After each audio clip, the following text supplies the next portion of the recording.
Poirier just turned This it little on. beast. It was a short fight, but there was a lot in that fight. How good does he feel right now? Got Outcast 6S shocks all the way around. It's Outcast 4S. Oh, Poirier's on top of the world. Poirier's on top of the world. He avenged the loss. He set himself up for a trilogy fight This body too. with Conor McGregor, or he gets a rematch with Khabib, or he's going to fight somebody, maybe Michael Chandler for the title.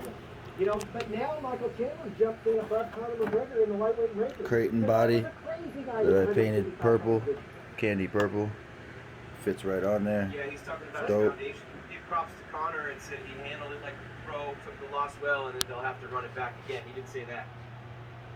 Of course, that's the biggest fight, the biggest payday that he can get.